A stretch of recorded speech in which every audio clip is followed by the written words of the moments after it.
Bonjour à toutes et à tous, bienvenue dans une nouvelle vidéo. Donc vous êtes sur la voie de l'intelligence avec la voix du PDG Buni. C'est la voix qui nous guide sur la voie de l'intelligence. Donc dès qu'on entend cette voix, on peut dire, ben oui, sans doute, certainement, on est vraiment sur la voie de l'intelligence. Donc vous suivez en ligne la voie de l'intelligence comme je viens de le dire tout à l'heure. Donc on apporte cette vidéo pour vous, c'est juste pour vous parler un peu de la philosophie donc, que moi j'appelle la source du bonheur. Donc aujourd'hui on va voir ensemble, on va s'introduire ensemble dans la philosophie. Donc on va prendre une toute petite pause, on vous revient après la pause. Ne quittez pas et n'oubliez pas de vous abonner.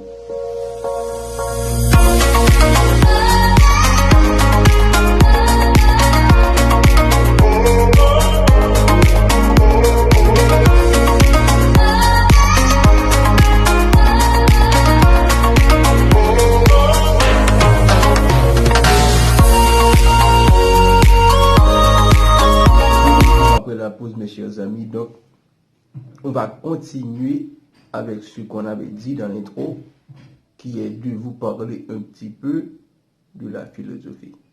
Pourquoi philosophie? Comment philosopher? Et dans quelle situation politique cette dernière a pris naissance? Où? Et aussi regarder son langage.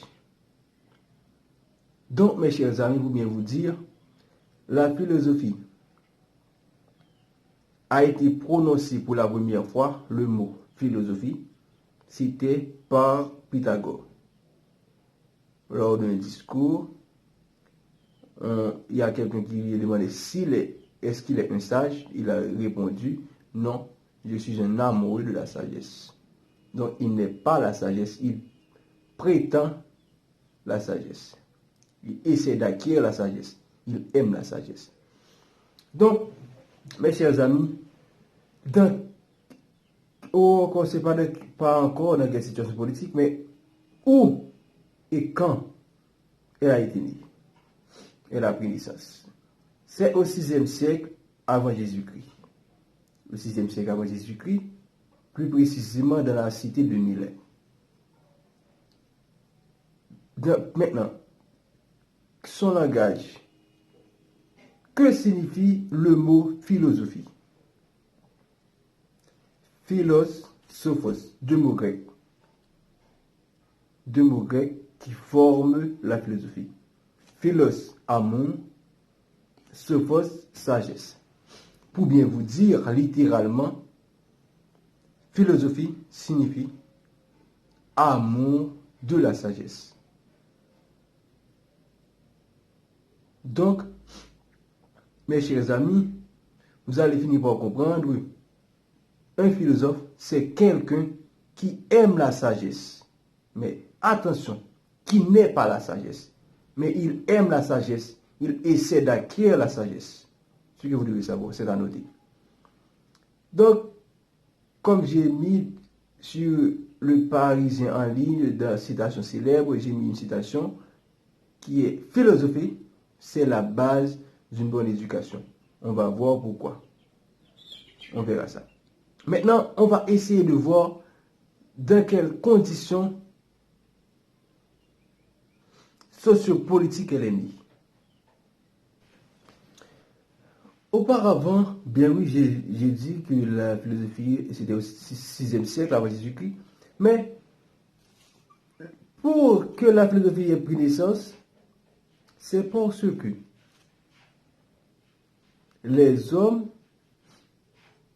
à chaque fois, se trouvaient devant une situation à tendance ou aura tendance de convoquer les mythes, de convoquer Dieu, de renvoyer ça à la religion. Et maintenant, les philosophes vont apporter un changement. Ils vont dire, on ne va plus convoquer Dieu. On ne va plus faire appel à la religion. On va proposer directement ces questions à notre esprit. Comment?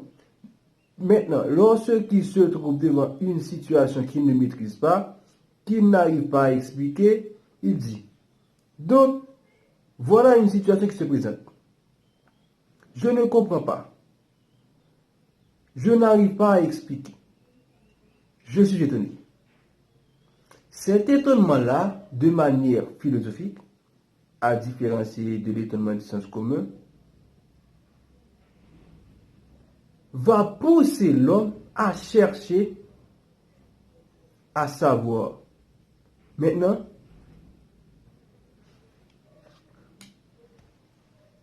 il ne va plus convoquer Dieu, il ne va plus faire appel à la religion, il va proposer directement ces questions à leur esprit. Donc, ils disent que si on ne comprend pas, si nous sommes étonnés, c'est parce qu'on est des ignorants.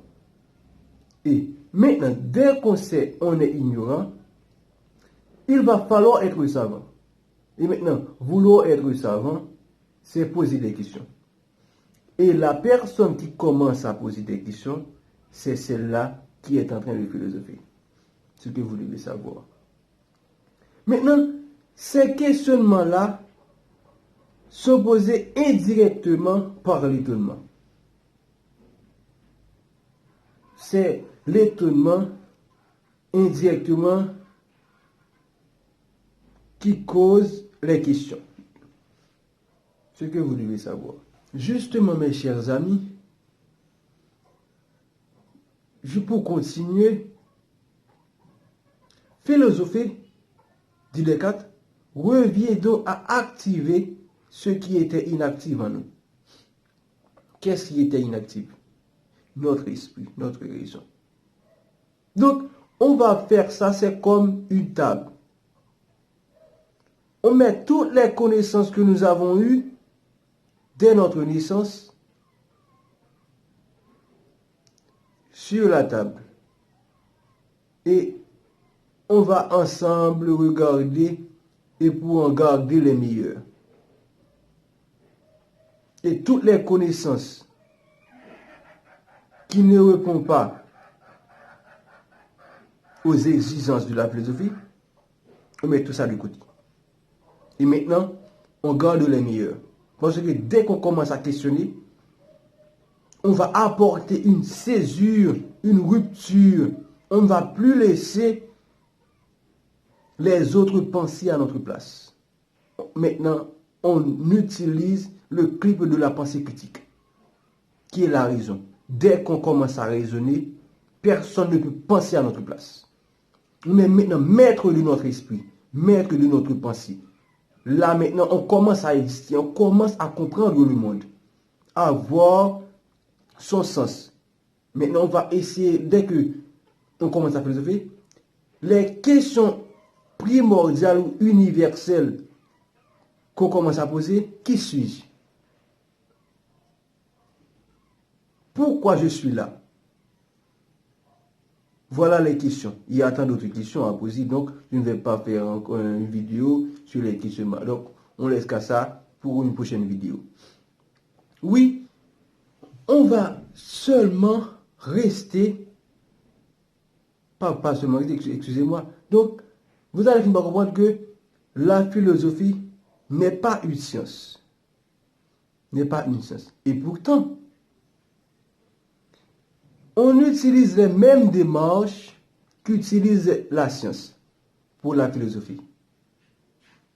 La philosophie est en quête de la vérité, la science est en quête de la vérité. Et ceci, ces deux-là se font de manière logique, par des recherches de manière logique, cohérente et argumentée. Mais ce qui diffère la philosophie de la science, c'est que la philosophie est subjective et la science est objective. Et aussi, la philosophie est autocritique. Elle est autocritique. C'est-à-dire, la philosophie ne questionne pas seulement ce qui l'entoure, mais elle critique d'abord lui-même. Exactement. Le philosophe se critique d'abord. Donc, pour continuer avec cette vidéo, on pourra parler dans une prochaine vidéo de la spécificité de la philosophie, certaines comparaisons, et ensuite complémentarité, avec aborder quelques philosophes pour continuer, pour vous montrer l'importance de faire la philosophie. Donc, ça a été pour moi un plaisir d'être avec vous. Donc, je pense que cette vidéo vous aura plu.